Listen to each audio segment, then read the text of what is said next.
नमस्ते दोस्तों, आप सभी का स्वागत है। आज हम देखने वाले करंट अफेयर 18 मई से 24 मई 2020। अगर आप हमारे YouTube चैनल पर नए हैं तो target government job YouTube channel को सब्सक्राइब कीजिए, बाजू में दिए हुए बेल आइकन को क्लिक करना मत भूलें।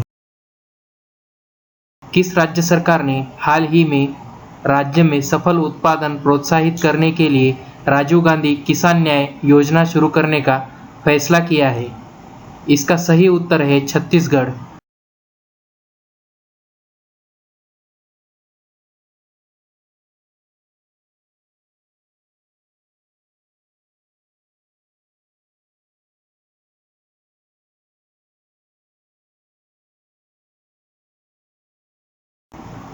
जानकारी लेंगे छत्तीसगढ़ के बारे में। छत्तीसगढ़ सरकार ने राज्य में कोविड-19 के महामारी को देखते हुए देशी और विदेशी शराब के विक्रय पर विशेष कोरोना शुल्क आधारित करने का निर्णय लिया है। राजीव गांधी किसान न्याय योजना के अंतर्गत राज्य के किसान को उनकी धान की फसल का लाभ पहुंचाया जाएगा।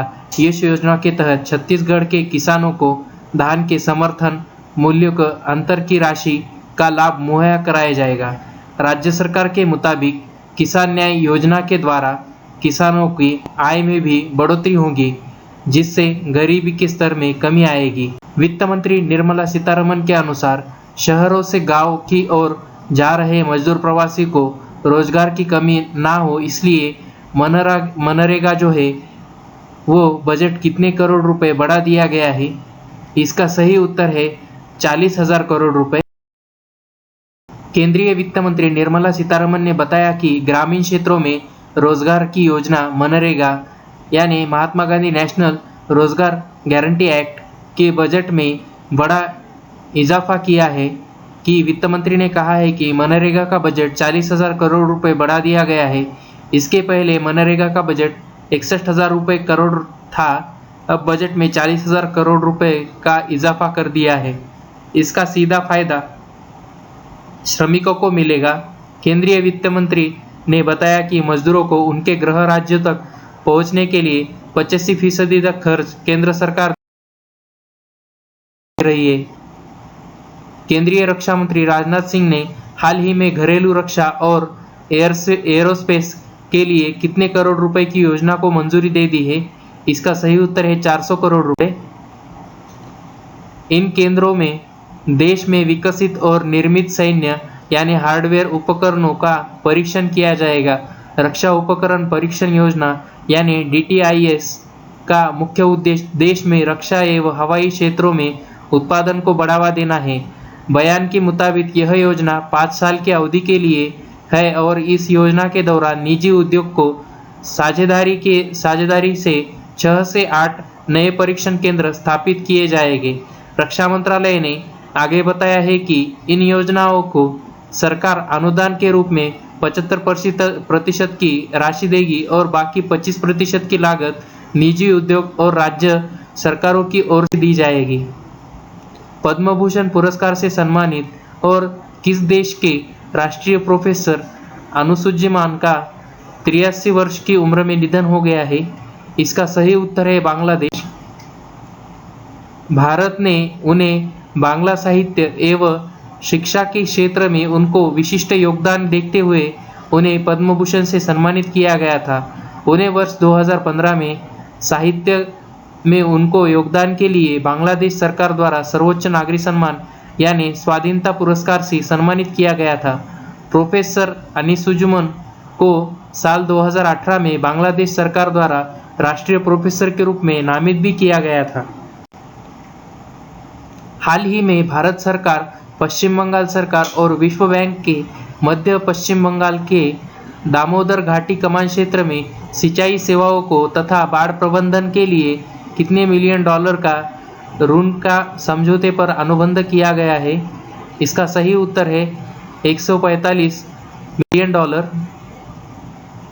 इस परियोजना से पश्चिम बंगाल के 5 जिलों को लगभग 2.7 मिलियन किसानों को बेहतर सिंचाई सेवाओं का लाभ मिलेगा तथा इस क्षेत्र में प्रतिवर्ष आने वाली बाढ़ के बेहतर प्रबंधन में मदद मिलेगी। विश्व बैंक द्वारा 145 मिलियन डॉलर यानी एशियाई अवसंरचना निवेश बैंक और $123.8 मिलियन का पश्चिम बंगाल सरकार द्वारा वित्त पोषण किया जा रहा है। अमेरिका की टेनेसी घाटी प्राधिकरण के आधार पर दामोदर घाटी परियोजना के तहत 1948 में दामोदर घाटी निगम की स्थापना की गई थी। भारतीय सेना द्वारा सामान्य नागरिकों को कितने साल के लिए सेना में शामिल करने से संबंधित एक प्रस्ताव पर विचार किया जा रहा है। इसका सही उत्तर है 3 साल। यदि इस प्रस्ताव को मंजूरी मिल जाती है तो यह तरह का पहला प्रस्ताव होगा जो देश में आम नागरिकों को भी सेना में शामिल होने का अवसर प्रदान करेगा। इस प्रस्ताव के अनुसार नागरिकों द्वारा सेना में शामिल होना पूर्णतः स्वैच्छिक होगा। इसके अलावा चयन मानदंडों में किसी भी प्रकार की कोई कमी न की जाएगी। प्रस्ताव के पारित होने से ऐसी उम्मीद की जा रही है कि इसके परिणाम स्वरूप सेना के वेतन पर और पेंशन में भारी कमी होगी तथा इस प्राप्त धनराशि का उपयोग सेना के आधुनिकीकरण के लिए किया जा सकेगा। राष्ट्रपति रामनाथ कोविंद ने हाल ही में घोषणा की है कि अपने वेतन का कितना प्रतिशत कोरोना महामारी के खिलाफ लड़ने में भारत सरकार की सहायता के लिए दान करेंगे। इसका सही उत्तर है 30%। राष्ट्रपति रामनाथ कोविंद ने मार्च में पीएम केयर्स फंड में 1 महीने का वेतन का योगदान दिया था और अब उन्होंने 1 साल के लिए अपने वेतन में 30% की कटौती का फैसला किया है और राष्ट्रपति भवन के पैसे बचाने और इस लड़ाई में मदद करने के लिए राष्ट्रपति के निर्देश का पालन करेंगे। यह कोरोना महामारी के खिलाफ लड़ने के लिए खर्च को कम करना और पैसे बचाने के लिए एक उदाहरण स्थापित करने के लिए किया जा रहा है। वेतन कटौती के अतिरिक्त राष्ट्रपति के घरेलू दौरों और कार्यक्रमों की भी कटौती की जाएगी। अंतर्राष्ट्रीय प्रकाश दिवस निम्न में से किस दिन मनाया जाता है? इसका सही उत्तर है 16 मई। प्रत्येक वर्ष 16 मई को अंतर्राष्ट्रीय प्रकाश दिवस यानी इंटरनेशनल डे ऑफ लाइट मनाया जाता है। यह दिवस विज्ञान, सांस्कृतिक, कला, शिक्षण और सतत विकास, औषधि, संचार और ऊर्जा के क्षेत्र में प्रकाश की भूमिका के उपलक्ष्य में मनाया जाता है। वर्ष 1960 में प्रसिद्ध भौतिकशास्त्री और इंजीनियर थियोडोर मेमन ने द्वारा लेजर के पहले सफल संचयन की वर्षगांठ के उपलक्ष्य में 16 मई को यह दिवस मनाया जाता है। 16 मई 2018 को संपूर्ण विश्व में पहला अंतर्राष्ट्रीय दिवस मनाया गया था।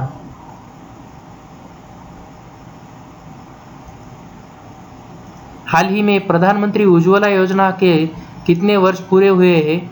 इसका सही उत्तर है 4 वर्ष। प्रधानमंत्री उज्ज्वला योजना मई 2016 में शुरू हुई थी। इस योजना ने इसके कार्यान्वयन के 4 साल सफलतापूर्वक पूरे करने के लिए इस योजना ने अब तक 8 करोड़ से अधिक परिवारों की मदद की है। इस योजना के तहत लगभग 8,432 करोड़ रुपए प्रत्यक्ष लाभ हस्तांतरण यानी डीबीटी के माध्यम के रूप से स्थानांतरित किए गए हैं। इस योजना का मुख्य उद्देश्य ग्रामीण क्षेत्रों में मुख्य रूप से गरीब परिवारों को स्वच्छ खाना पकाने के लिए ईंधन उपलब्ध कराना। अंतर्राष्ट्रीय संग्रहालय दिवस निम्न में से किस दिन मनाया जाता है? इसका सही उत्तर है 18 मई।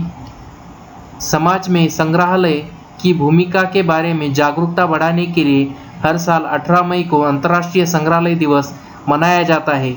इसे सबसे पहले साल 1983 में मनाया गया था। इसके बाद से अंतर्राष्ट्रीय संग्रहालय दिवस हर साल मनाने लगा। इसका मुख्य उद्देश्य लोगों को संग्रहालय और पुरातन चीज़ों को महत्व के प्रति जागरूकता करना है। इसका आयोजन अंतर्राष्ट्रीय संग्रहालय परिषद करती है। विश्व दूरसंचार एवं सामाजिक सूचना दिवस निम्न में से किस दिन मनाया जाता है? इसका सही उत्तर है 17 मई।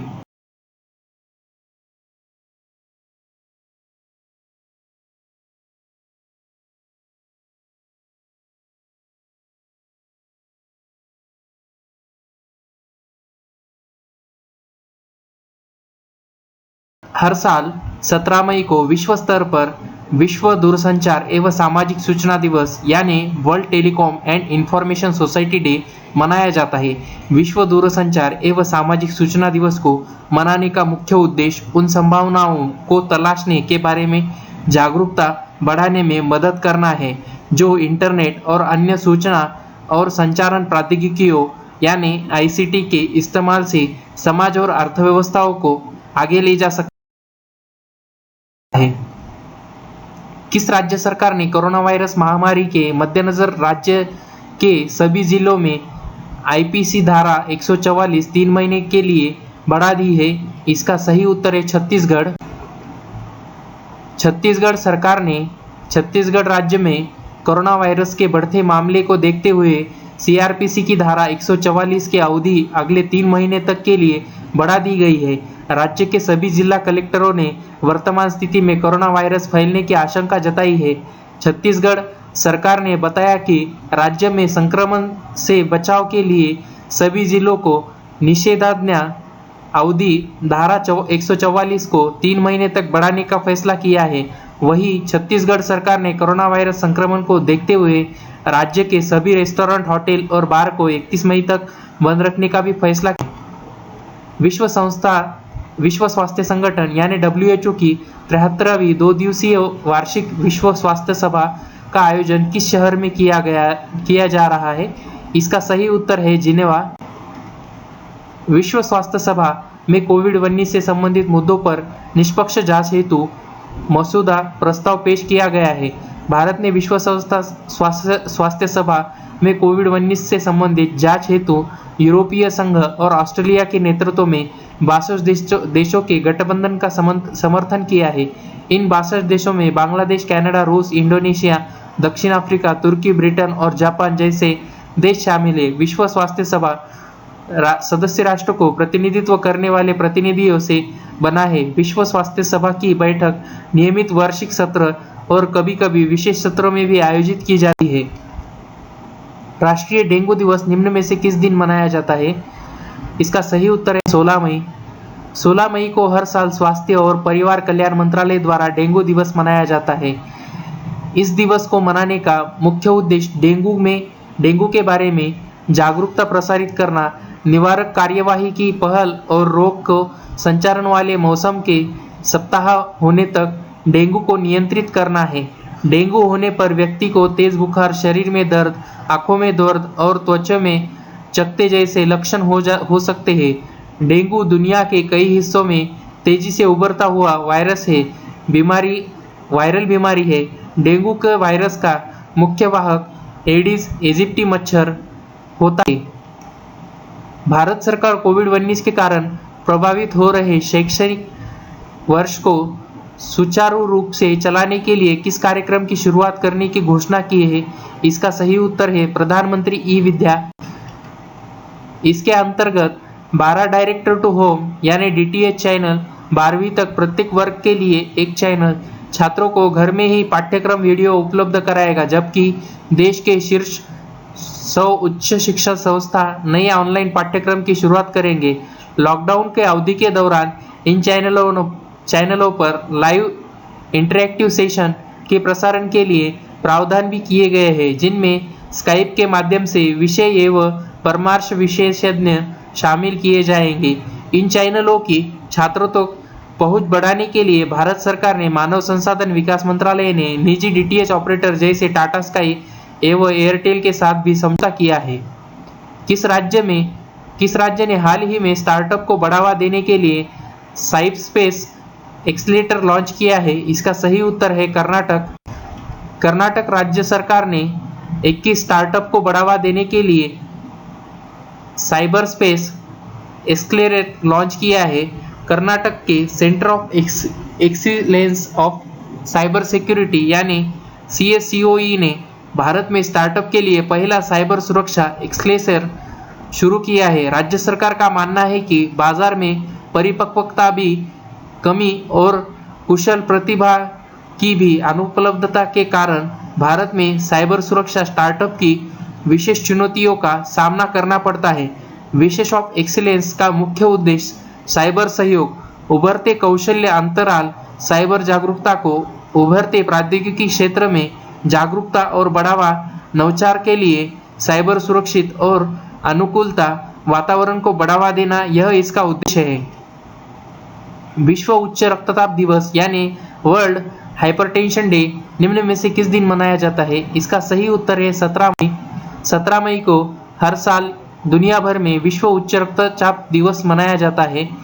इस दिन को मनाने का उद्देश्य उच्च रक्तचाप के बारे में जागरूकता फैलाना और लोगों को इस साइलेंट किलर को नियंत्रित करने के लिए प्रोत्साहित करना, लोगों में हाइपरटेंशन की प्रति जागरूकता फैलाने के लिए यह दिन मनाया जाता है। इस साल का विश्व उच्च रक्तचाप दिवस की थीम अपना ब्लड प्रेशर नापे ऐसी है। किस राज्य सरकार ने हाल ही में सैनिकों के लिए निःशुल्क बस सेवा की शुरुआत की है? इसका सही उत्तर है राजस्थान।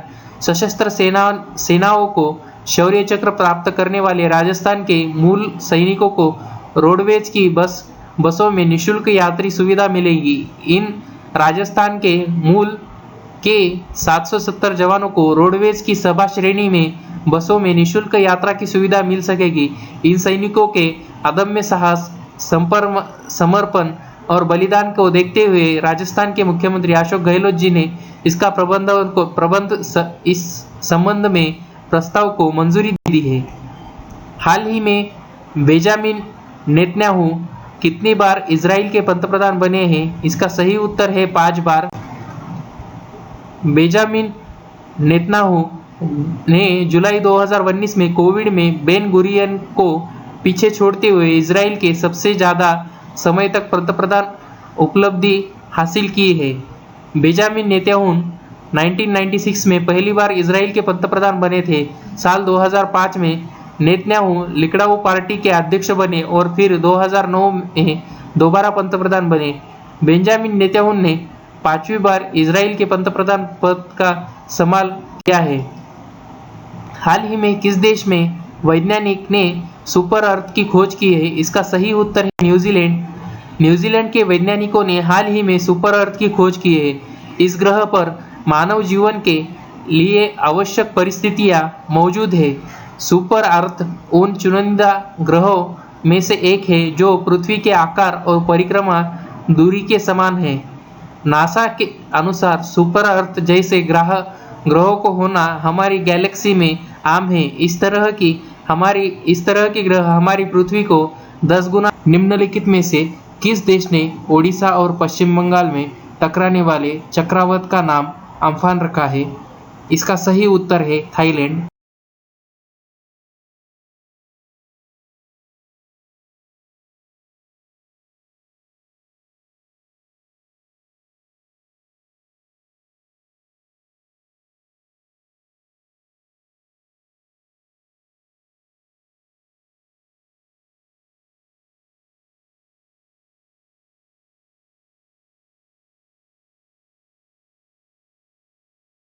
ओडिशा और पश्चिम बंगाल से टकराने वाले चक्रवात का नाम अम्फान थाईलैंड ने रखा है। इस चक्रवात का नाम अम्फान थाईलैंड ने 16 साल पहले रखा था। इस चक्रवात 1999 को ओडिशा के चक्रवात के बाद में बंगाल की खाड़ी में आने वाला पहला उष्णकटिबंधीय यानी ट्रॉपिकल चक्रवात है। निम्नलिखित में से विश्व स्वास्थ्य संगठन यानी WHO के कार्यकारी बोर्ड के अध्यक्ष के रूप में किसे चुना गया है? इसका सही उत्तर है डॉक्टर हर्षवर्धन। डॉक्टर हर्षवर्धन जो है वह केंद्रीय स्वास्थ्य मंत्री है और उन्हें विश्व स्वास्थ्य संगठन यानी WHO के कार्यकारी बोर्ड के अध्यक्ष के रूप में चुना गया है।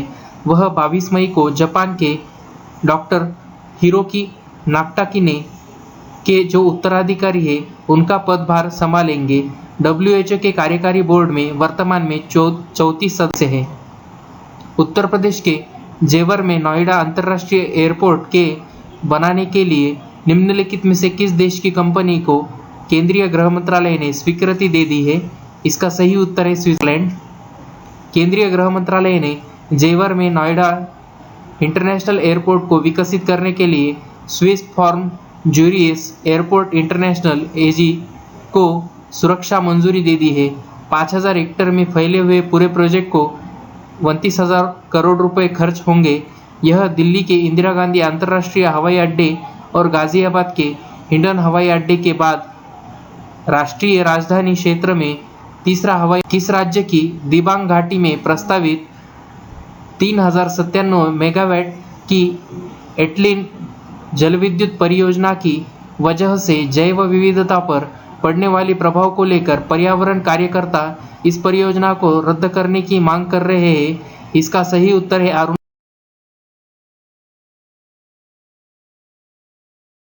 प्रदेश। पर्यावरण कार्यकर्ता जो है उन्होंने नेवन सलाहकार समिति के अध्यक्ष और सदस्यों को एक पत्र के माध्यम से अवगत किया है कि एटालिन जल विद्युत परियोजना को रद्द किया जाना चाहिए। एटालिन जल विद्युत परियोजना को मंजूरी देते समय वन संरक्षण और संबंधित कानून सिद्धांतों को अनदेखी की गई है। यह परियोजना हिमालय के सबसे समृद्ध जैव भौगोलिक क्षेत्र के अंतर्गत आती है तथा यह पुरापाषाणकालीन इंडो चाइनीज और इंडो मलयन जैव भौगोलिक क्षेत्रों के संधि स्थल पर स्थित होगी। हाल ही में निम्न में से किस बैंक ने वीडियो के जरिए केवाईसी स्वीकार करने वाला देश का पहला बैंक बन गया है? इसका सही उत्तर है Kotak Mahindra bank. Corona virus का जो संकट है उसको देखते हुए प्राइवेट सेक्टर को कोटक महिंद्रा बैंक जो है उन्होंने ग्राहकों के लिए केवाईसी के लिए अपनी तरह से एक नया प्रयोग किया है। वीडियो कॉन्फ्रेंसिंग यानी केवाईसी सिस्टम के तहत कोटक महिंद्रा बैंक में कोटक 811 सेविंग अकाउंट खोलने के लिए ग्राहकों को आधार और पैन कार्ड देना होगा। बैंक ने अपने आधिकारिक बयान में यह भी कहा है कि यह सुविधा केवल सेविंग अकाउंट के लिए पायलट बेसिस पर हो सकेगी। भारतीय रिजर्व बैंक ने जनवरी 2020 में नो योर कस्टमर यानी केवाईसी मानदंडों में संशोधन करते हुए ग्राहकों को ऑनबोर्ड करने के लिए वीडियो आधारित केवाईसी विकल्प पेश किया। कोटक खाता खोलने की प्रक्रिया में वीडियो केवाईसी प्रक्रिया को जोड़ने वाला पहला बैंक है।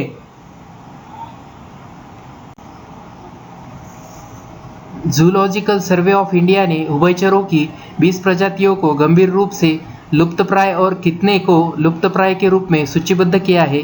इसका सही उत्तर है 35।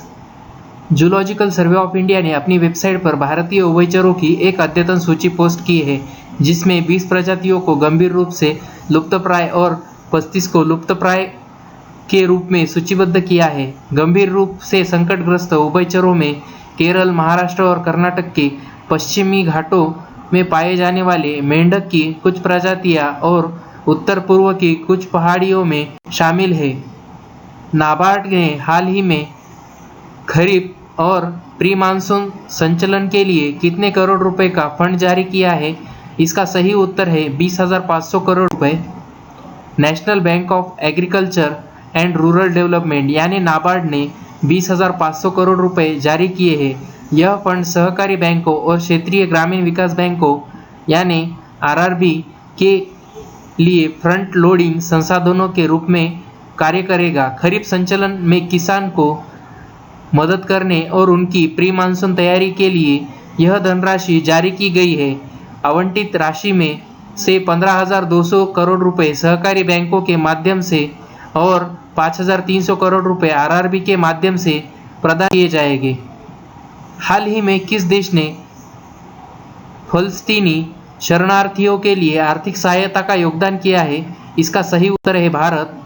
फलस्तीनी शरणार्थियों के लिए काम कर रहे संयुक्त राष्ट्र एजेंसी ने भारत के इस योगदान की सराहना की है, विशेषकर तब जब दुनिया की महामारी के संकट से जूझ रही है।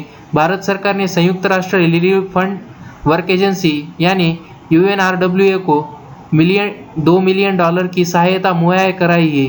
फलस्तीनी शरणार्थियों के कल्याण के लिए काम करने वाली संयुक्त राष्ट्र की एक एजेंसी को यह योगदान भारत सरकार ने शिक्षा एवं स्वास्थ्य सहित मुख्य कार्यक्रमों और सेवाओं के लिए संयुक्त राष्ट्र राहत एवं निर्माण एजेंसी को दिया है।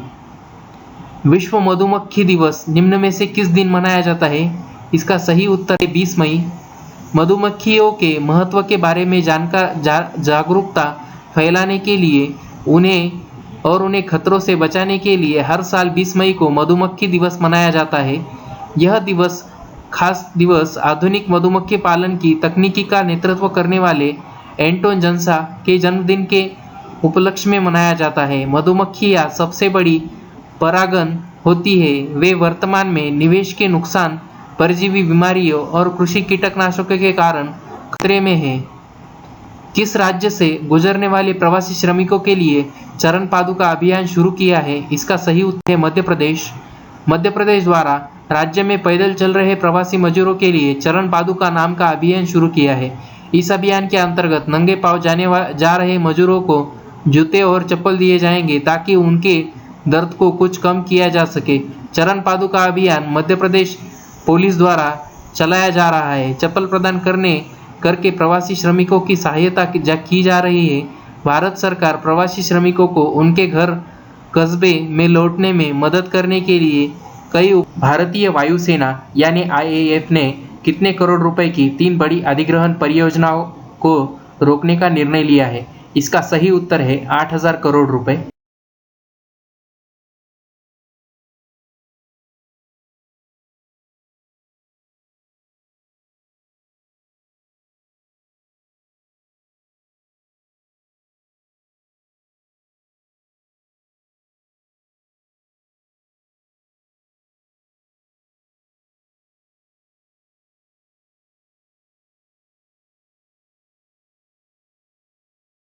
वायुसेना के प्रमुख RKS भदौरिया ने 18 मई को सूचित किया है कि सेना के अतिरिक्त पिलाटस बेसिक ट्रेनर विमान खरीद की अपनी इस योजना को अब आगे नहीं बढ़ाएंगे।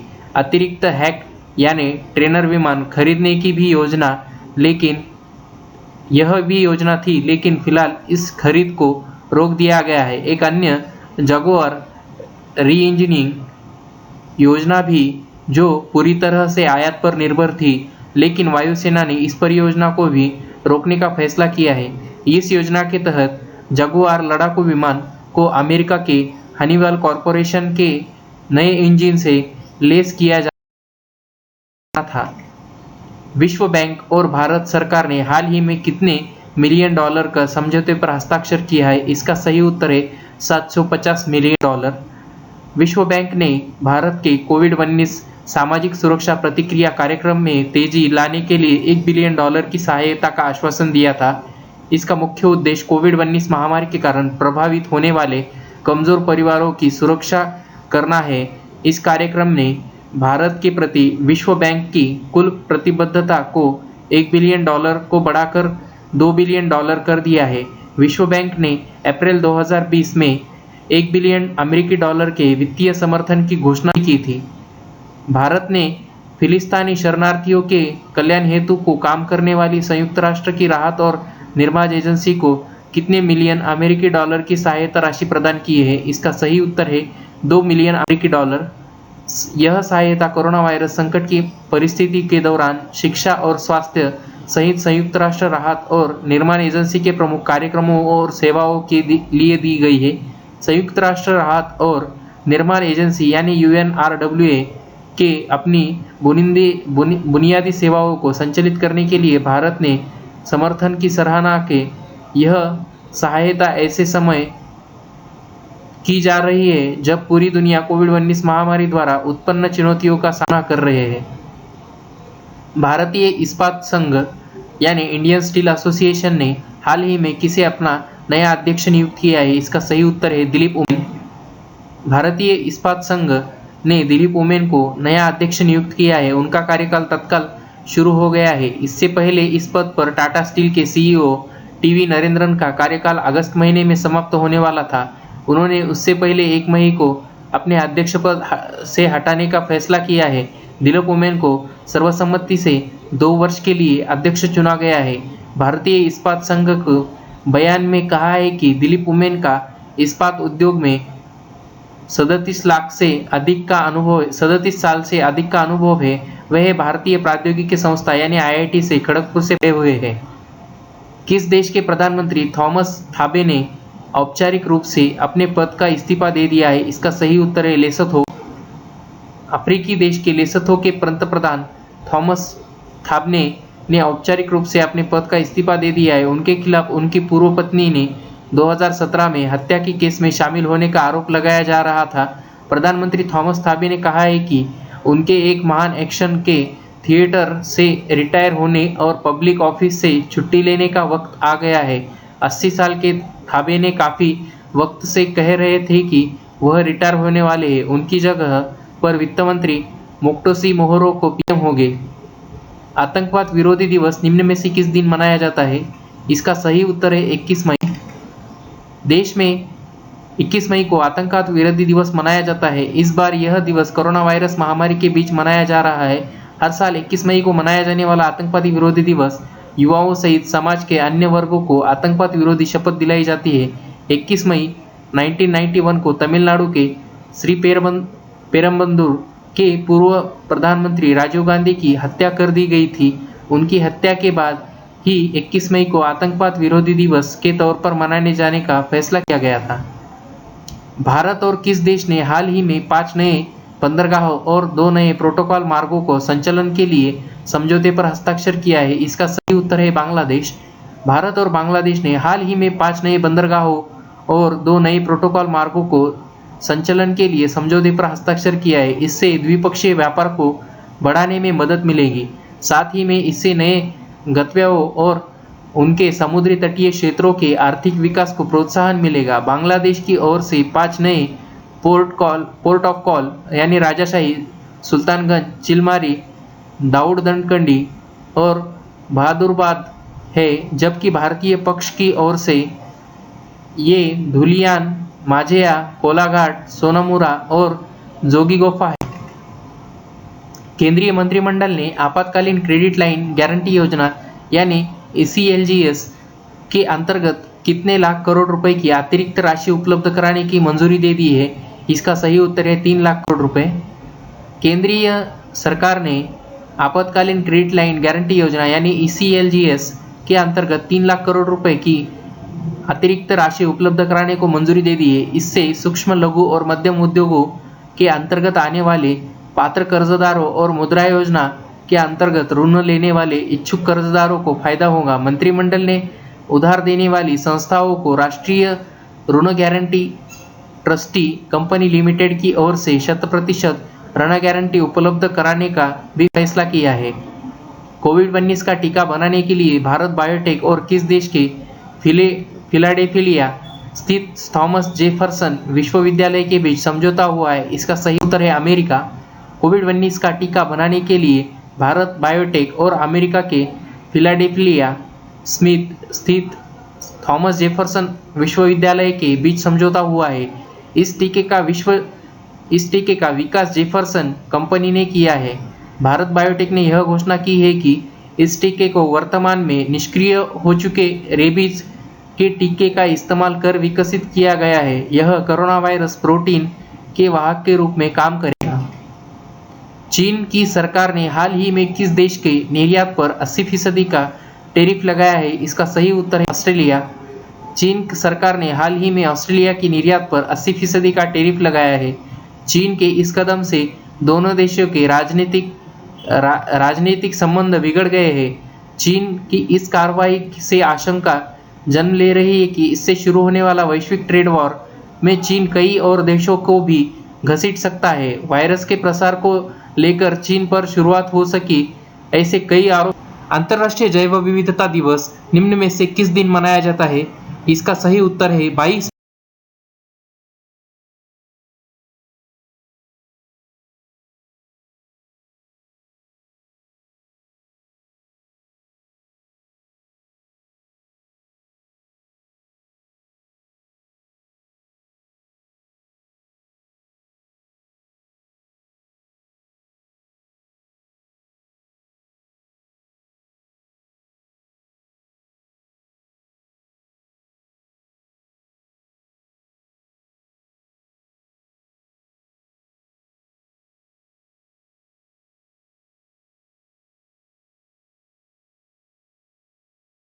जैव विविधता दिवस को प्राकृतिक एवं पर्यावरण संतुलन बनाने रखने में जैव विविधता का महत्व देखते हुए अंतर्राष्ट्रीय दिवस के रूप में मनाने का निर्णय लिया गया। अंतर्राष्ट्रीय जैव विविधता का उद्देश्य इसे पर्यावरण का निर्माण करना है जो जैव विविधता में समृद्ध, टिकाऊ एवं आर्थिक गतिविधियों हेतु अवसर प्रदान कर सके। इसमें विशेष तौर पर वनों की सुरक्षा, संस्कृति, जीवन के कला शिल्प, संगीत, वस्त्र, भोजन, औषधीय पौधों का महत्व आदि को प्रदर्शित करके जैव विविधता के महत्व और उसके ना होने पर होने वाले खतरों में जागरूकता करना है। आरबीआई ने 22 मई 2020 को रेपो रेट में कितने फीसदी की कटौती घोषणा की है? इसका सही उत्तर है 0.4%। आरबीआई ने रेपो रेट जो है उसमें 0.4% की कटौती का ऐलान किया है। पहले ही रेपो रेट में 4.4% था, जो अब 4% हो गया है। कोरोना वायरस संबंधी उपायों से निपटने के लिए पिछले 2 महीने से आरबीआई गवर्नर शक्तिकांत दास की यह तीसरी प्रेस कॉन्फ्रेंस है। आरबीआई के गवर्नर ने पहली प्रेस कॉन्फ्रेंस में 27 अप्रैल और दूसरी प्रेस कॉन्फ्रेंस 17 अप्रैल को की थी। इन दोनों प्रेस कॉन्फ्रेंस में गवर्नर ने अर्थव्यवस्था में तेजी लाने और बैंकिंग सिस्टम में लिक्विडिटी बढ़ाने हेतु कई उपायों की घोषणा की थी। आरबीआई ने हाल ही में रिवर्स रेपो रेट को 3.75% से घटाकर कितने प्रतिशत कर दिया है? इसका सही उत्तर है 3.5% से घटाया है। आरबीआई ने रिवर्स रेपो रेट का 3.75 से घटाकर 3.35% कर दिया है। बैंक जिस दर पे आरबीआई के पास रकम रखकर ब्याज हासिल करते हैं उसे रिजर्व रेपो रेट कहा जाता है। रिजर्व रेपो रेट में कमी का मतलब है कि बैंक के अपना अतिरिक्त पैसा रिजर्व बैंक के पास जमा करने पर कम ब्याज मिलेगा। बाजारों में नकदी की तरलता को नियंत्रित करने में रिवर्स रेपो रेट काम आती है। नकदी बाजार में जब भी बहुत ज़्यादा दिखाई देती है तो आरबीआई रिवर्स रेपो रेट बढ़ा देता है, जिससे कि बैंक ज़्यादा ब्याज कमाने हेतु अपनी रकम उसके पास जमा कर दे। हाल ही में किस आईआईटी ने अनुसंधानकर्ताओं ने अल्जाइमर की वजह से थोड़े समय के लिए जाने वाली याददाश्त को रोकने का काम करने हेतु नए तरीके विकसित करने का दावा किया है? इसका सही उत्तर है आईआईटी गुवाहाटी। आईआईटी गुवाहाटी के अनुसंधान कार्यकर्ताओं ने दावा किया है कि उनके अनुसंधान में एक अलग तरीका मिला है, वो अल्जाइमर की बीमारी टाल सकते हैं। आईआईटी गुवाहाटी के 4 सदस्य वाली टीम ने दिमाग में न्यूरोटॉक्सिक अणु को जमा होने से रोकने के तरीके का पता लगाने का लिए अल्जाइमर ने न्यूरोकेमिकल सिद्धांत का अध्ययन किया है। किस राज्य सरकार ने प्रत्येक वर्ष मानसून के बाद आने वाला स्वाइन फ्लू या मौसमी इन्फ्लुएंजेस यानी सीजनल इन्फ्लुएंजेस H1N1 का मुकाबला करने के लिए राज्यव्यापी टीकाकरण कार्यक्रम की शुरुआत की है? इसका सही उत्तर है हरियाणा। कोरोना वायरस के मामले दैनंदिन आधार पर लगातार बढ़ते जा रहे हैं, वही मानसून का स्वाइन फ्लू यानी H1N1 की संभावना ने हरियाणा सरकार ने के समक्ष एक कड़ी चुनौती उत्पन्न कर दी है। इस चुनौती को मद्देनजर रखते हुए हरियाणा सरकार ने स्वास्थ्य संबंधित 3 कार्यक्रम की शुरुआत की है, जिसमें स्वास्थ्य कर्मियों के लिए H1N1 टीकाकरण अभियान, राष्ट्रीय वायरल हेपेटाइटिस नियंत्रण कार्यक्रम के तहत हेपेटाइटिस बी नियंत्रण कार्यक्रम और राज्य के 21 जिलों के अस्पतालों में नेत्रदान केंद्र शामिल है। स्वाइन फ्लू H1N1 नामक फ्लू वायरस के कारण होने वाला एक संक्रमण रोग है। H1N1 एक प्रकार का संक्रमण वायरस है। पश्चिम बंगाल सरकार ने राज्य में अम्फान तूफान से यानी साइक्लोन अम्फान के बाद पुनर्निर्मित कार्य के लिए कितने हजार करोड़ रुपए का कोष गठित किया है? इसका सही उत्तर है 1000 करोड़ रुपए। पश्चिम बंगाल सरकार ने राज्य में अम्फान तूफान के बाद पुनर्निर्माण कार्यों के लिए 1000 करोड़ रुपए का कोष गठित किया है। कोलकाता के मुख्यमंत्री ममता बनर्जी ने बताया है कि तूफान से जुड़ी घटनाओं में अब तक 72 लोगों की मृत्यु हुई है। इससे पहले ममता बनर्जी ने महा तूफान को होने वाले नुकसान का आकलन करने के लिए एक उच्च स्तरीय बैठक की अध्यक्षता की थी। हाल ही में नाबार्ड के लिए नया अध्यक्ष किसको नियुक्त किया गया है? इसका सही उत्तर है गोविंद राजुलु चिंटला। केंद्रीय मंत्रिमंडल की नियुक्ति समिति ने गोविंद राजुलु चिंटला को राष्ट्रीय कृषि और ग्रामीण विकास बैंक का अध्यक्ष यानी नाबार्ड का अध्यक्ष नियुक्त करने की मंजूरी दे दी है। वे वर्तमान में नाबार्ड के मुख्य महाप्रबंधक के रूप में सेवारत में थे और जुलाई 2022 में अपनी सेवानिवृत्ति तक पद पर बने रहेंगे। वर्तमान में डॉक्टर हर्ष कुमार भानवाला नाबार्ड के अध्यक्ष रूप में सेवा थे। अमेरिकी सीनेट के किस देश की कंपनियों को स्टॉक एक्सचेंज से हटाने का विधेयक पारित किया है? इसका सही उत्तर है चीन। सीनेट के सर्वसम्मति के इस विधेयक को मंजूरी दे दी है। विधेयक रिपब्लिकन सीनेटर जॉन कैनेडी और डेमोक्रेट सीनेटर क्रिस वेन हेलेनी ने पेश किया था। इसके तहत कंपनियों को यह स्पष्टीकरण करना होगा कि उनका स्वामित्व या नियंत्रण विदेशी सरकार के हाथ में नहीं है। कंपनियों को ऑडिट रिपोर्ट जमा करनी होगी, जिसकी समीक्षा public company accounting oversight board करेगा। इस कदम से बाद अलीबाबा ग्रुप होल्डिंग लिमिटेड और बाइदिक जैसी चीनी कंपनियों को अमेरिकी स्टॉक एक्सचेंज में सूचीबद्ध होने से वंचित किया जा सकता है। अंतर्राष्ट्रीय चाय दिवस निम्न में से किस दिन मनाया जाता है? इसका सही उत्तर 21 मई। संयुक्त राष्ट्र ने अर्थव्यवस्था और लोगों के जीवन में चाय के महत्व को देखते हुए 21 मई को अंतर्राष्ट्रीय चाय दिवस घोषित किया है।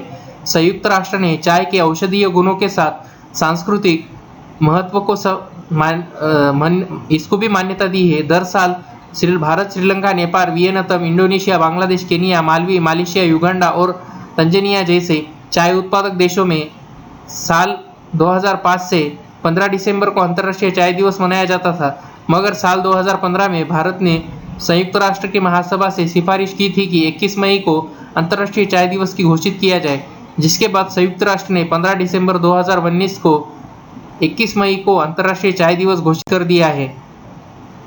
विमानन मंत्रालय ने लॉकडाउन के बीच किस तारीख से 1/3 घरेलू उड़ानों को फिर से शुरू करने की घोषणा की है? इसका सही उत्तर है 25 मई। मंत्रालय ने कहा है कि वह हवाई किराए की न्यूनतम एवं अधिकतम सीमा निर्धारित करेगा और विमानन कंपनियों को कोविड-19 के महामारी के दौरान इनका पालन करना होगा। उसने कहा है कि शुरुआत वाले दिन 25 मई को सीमित परिचालन यानी लगभग 1/3 की अनुमति दी होगी। मंत्रालय ने यह भी कहा है कि यात्रियों को उड़ान के निर्धारित समय से कम 2 घंटे पहले हवाई अड्डे पहुंचना होगा और वेब चेक करा चुके यात्रियों को ही टर्मिनल में भेज दिया जाएगा। ऐसे ही वीडियो देखने के लिए target government job YouTube channel को सब्सक्राइब कीजिए। बाजू में दिए हुए बेल आइकन को क्लिक करना मत भूलिए। वीडियो को लाइक, कमेंट, शेयर करें।